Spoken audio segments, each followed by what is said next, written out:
Je commence d'abord par un constat formel.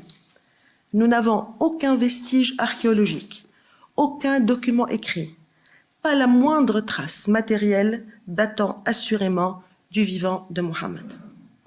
Même sa tombe qu'on voit à Médine aujourd'hui a été édifiée au début du 8e siècle, soit plus d'un siècle et demi après sa mort. L'islam est une religion dont nous ne possédons aucune trace concrète contemporaine de son avènement. Pourtant, la tradition musulmane nous dit par exemple que la révélation des versets du Coran a été consignée par les propres secrétaires ou scribes de Mohammed sur des supports de fortune. Pour des raisons incompréhensibles, aucun de ces fragments n'a été conservé.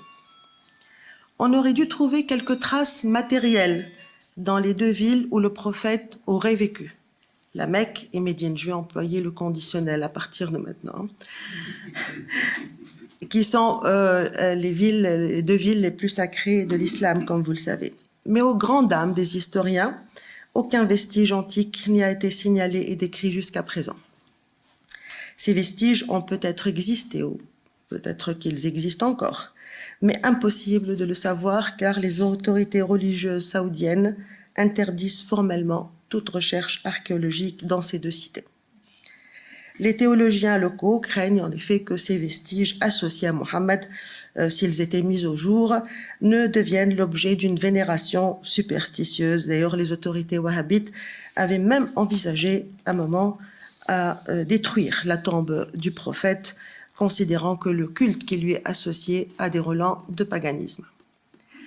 Résultat des courses, pour connaître l'islam des origines et la vie de ce fondateur, nous avons un désert et le néant.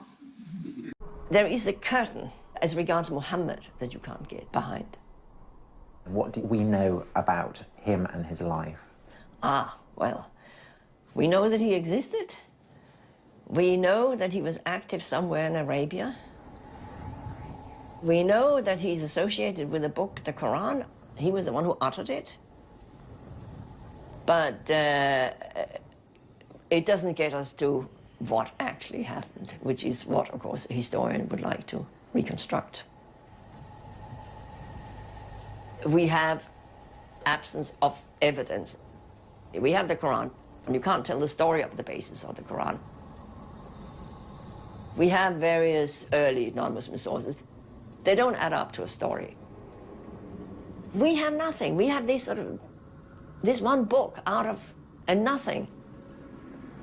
There's complete darkness.